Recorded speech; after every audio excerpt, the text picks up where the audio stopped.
The year was 1942, and the United States had been at war for a little over 8 months. The entire West Coast was paranoid about another Japanese attack, and the Navy decided to assemble a fleet of airships to patrol for Japanese submarines. Most of these airships were actually repurposed blimps, gas-filled balloons with a gondola attached to the bottom for the pilots. These vessels could even float without pilots, as the L-8 would soon demonstrate. The L-8 had been a Goodyear blimp that the tire company used for promotional purposes before the Navy confiscated and repurposed it. The vessel was manned by 2 pilots, Ernest Cody and Charles Adams, both highly experienced airship pilots. Cody had graduated from the Naval Academy in 1938, and Adams had already been in the Navy for more than a decade. On August 16, 1942, the L-8 took flight from an artificial island in San Francisco Bay on a routine patrol for hostile submarines. For about an hour and a half, this patrol turned up nothing. At 7:50 a.m., however, the pilots communicated that they had spotted an oil slick in the water, which was a potential sign of a submarine. They also said that they were investigating their discovery. This radio transmission was the last time anyone ever heard from the 2 men. Before long, the Navy sent search planes to find the L-8, but they turned up no signs of the vessel. Eventually, the blimp did touch down on a beach, where civilians discovered that the pilots were nowhere to be seen. They attempted to restrain the blimp, but it rose and floated away. Finally, the L-8 crashed on a suburban street in Daly City, California. First responders rushed to the scene, but found the same thing the civilians had found earlier. The crew was missing.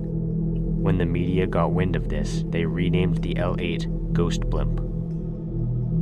Investigators found that the control car was open, but there were no signs of damage or fire on the blimp. The radio was working and both parachutes were untouched. An anti-submarine depth charge was discovered on a nearby golf course, and both life jackets were missing. There were numerous eyewitness accounts of the blimp's flight that day. According to the puzzle pieces the investigators put together, they gathered that the pilots had dropped smoke flares on the oil slick to mark its location and proceeded to rise to a higher altitude. A nearby plane had observed the blimp flying at 2,000 feet, twice its normal altitude. Other witnesses gave a variety of contradictory accounts, some claiming they had seen no one on board, others saying 3 men, yet more people claiming they had seen people parachuting out of the vessel. Regardless of the truth, neither pilot has ever been found. Several theories have been posited over the years, including an alien abduction, defection to the Japanese, capture by the Japanese, and even an accidental fall into the ocean. Whatever the case, the ghost blimp mystery is certainly both strange and haunting.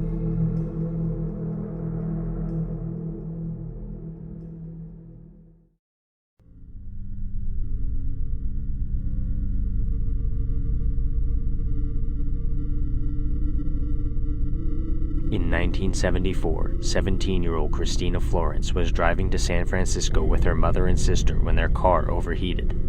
Her mother left to fetch water to cool down the radiator, and at some point during the wait, Christina's sister also exited the vehicle.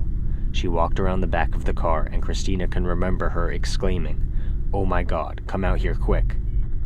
In a bizarre turn of events, the next thing Christina could consciously remember was laying on a blanket with her sister in a park near where they had stopped their car. Several years after this strange occurrence, Christina decided to contact Bud Hopkins, an expert on extraterrestrial encounters. Christina agreed to be placed under hypnosis in order to draw out more memories of her experience. Under hypnosis, she recalled that her and her sister looked up and saw something, then got back into their car, which would not start. The next thing she recalled was being on a table with strange beings standing around her. There was also a paper-like screen surrounding the table that was moving and taking pictures of her. The room she was in was apparently round and filled with dials. Eventually, the beings dressed her with some sort of rubber pants and then left the room. At some point, the beings returned and Christina asked for her sister. The beings replied by reassuring her that her sister was okay. That was the last recollection she had under hypnosis. Bud Hopkins was sure that Christina's experience was a genuine encounter with aliens and that her recollections under hypnosis were true. A psychologist named Susan Fox also stated that she believed the story was legitimate. Other people remained skeptical, however.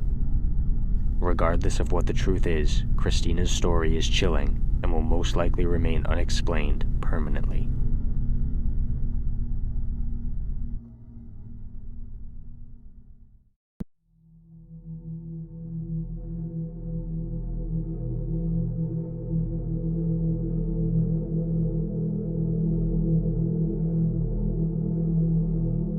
On September 18, 1679, Le Griffon set sail for Lake Erie from present-day Green Bay with a cargo of fur.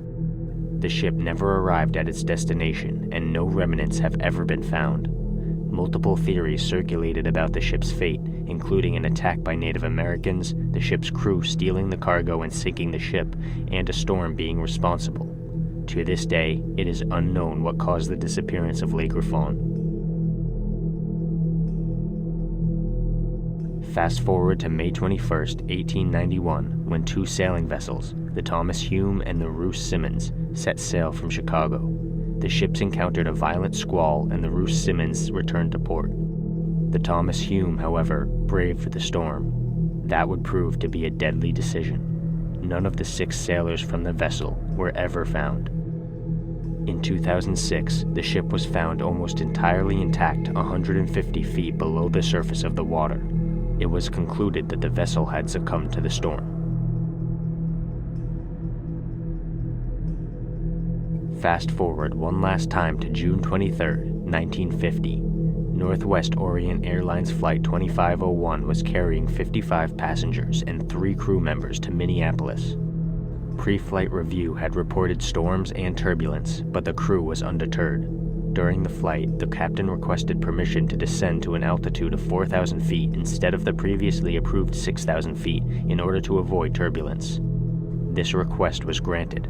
However, a different plane had already dropped 500 feet during its nearby flight, so air traffic control therefore told the captain to drop to 3,500 feet. After this, the crew steered the plane south to try to avoid more storm activity, but they accidentally flew into a squall line.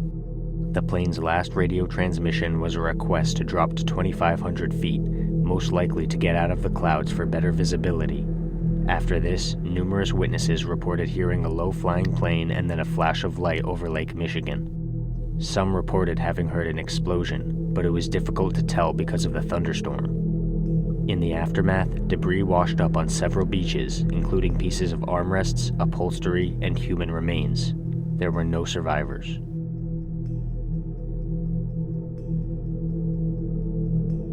There have been many other disappearances on the lake, leading some conspiracy theorists to blame negative energy in the Lake Michigan Triangle. Others have offered more rational explanations, including large wind waves due to the lake's shape and even magnetic anomalies that do in fact exist on the lake. No matter what the true answer is, the sheer amount of horrors that have occurred in the triangle is very disturbing.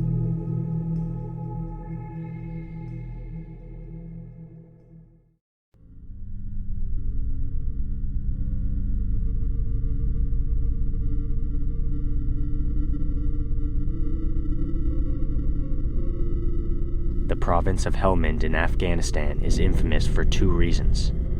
First, it is the epicenter of Afghanistan's opium agriculture and was once believed to supply the world with 39% of its heroin. Second, the region was the heart of the Taliban and was the graveyard for more American and British soldiers than anywhere else in the country. There is a place in this region that is called Observation Point Rock.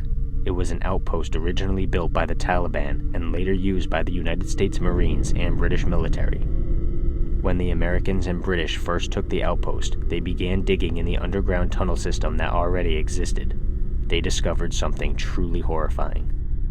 The sheer amount of bones they found was beyond anything they could have anticipated.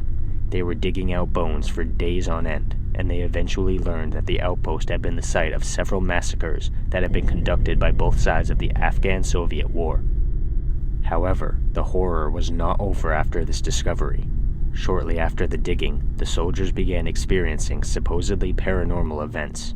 They reported seeing muzzle flashes and flares without any sound or physical evidence. Other soldiers reported seeing figures in the distance that nobody else could see. Some experienced mysterious radio static, and others even felt sudden temperature drops. A dog the soldiers had adopted would bark randomly when no one was around. If this wasn't all enough for you, locals in the area also believe that the outpost is cursed.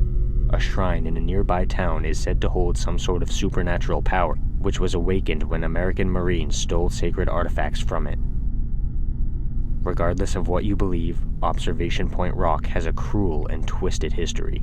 If there truly is a curse on the outpost, it only adds yet more horror to the already blood-soaked region.